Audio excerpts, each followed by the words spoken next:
19ویں صدی سے پہلے جی یہودیوں کی کوئی اپنی ریاست روئے زمین پہ نہیں تھی، بالکل ایسے ہی. یعنی یہ بکھرے ہوئے تھے. 19ویں صدی میں صہیونیت کی ایک تاریخ چلتی ہے جس کا مقصد یہ تھا کہ یہودیوں کا کوئی اپنا ملک ہونا چاہیے. یہ ایک تاریخ چلتی ہے 19ویں صدی میں. پھر ہوتا گیا 1917 میں آپ کو پتہ ہے کہ جب قبضہ کیا ہے برطانیہ نے فلسطین کے اوپر، اس وقت برطانیہ کا قبضہ ہمارے اس برِ صغیر پہ بھی تھا، بالکل ایسے اور ادھر فلسطین پہ بھی برطانیہ کا قبضہ تھا. تو انہوں نے پھر یہودیوں کو یہ پوری دنیا میں جہاں پہ تھے انہیں یہ اپنا عندیہ دیا کہ ہم تمہیں یہاں پہ کچھ حصہ دیتے ہیں یا تمہاری مدد کرتے ہیں، تو یہاں پہ تم اپنی جو ہے ریاست قائم کرو. یہ پس منظر ہے. اچھا، اب ہوا گیا کہ 1917 کے بعد یہودی جو ہیں یہ سارے کے سارے وہاں پہ جمع ہونے شروع ہو گئے، مختلف ان کی جو عسکری تنظیمیں تھیں اور دیگر وہاں پہ فلسطین میں. تو جب یہ وہاں پہ جمع ہوئے ہیں، انہوں نے اپنی جو عسکری تنظیمیں تھیں پوری دنیا سے ان کو بلایا فلسطین میں. اب ہوا یہ ہے کہ یہودیوں کی اور جو فلسطینی تھے ان کی آپس میں چپکلیں شروع ہو گئی، ان کی جھڑپیں شروع ہو گئی.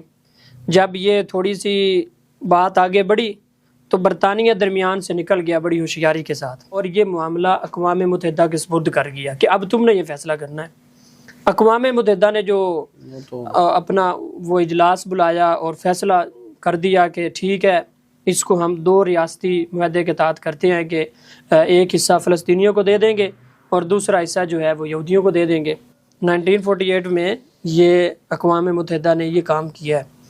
اس وقت جو یہودی تھے فلسطین میں ان کی آبادی کا پرسنٹیج تھا 33%، یعنی یہودی ٹوٹل جو تھے 33% تھے اور فلسطینی کتنے تھے 66%.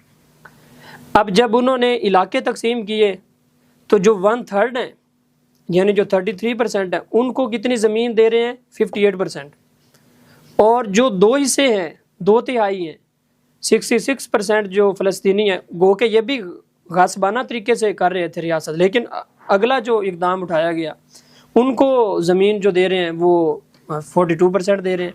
مطلب سٹارٹ میں پہلا ظلم تو یہ ڈھا دیا نا، غیر منصفانہ تقسیم. بالکل، یعنی جو 1/3 ہیں ان کو 58% اور جو میجورٹی ہے اس کو 42%. اور پھر یہ اقوام متحدہ نے فیصلہ کر دیا اور اسرائیل نے جو ہے وہ اپنے اسے کہتے ہیں امریکہ کی شیرباد پہ اور اس پشت پناہی سے انہوں نے اپنے ریاست کا اعلان کر دیا، ریاست کے قیام کا اعلان کر دیا.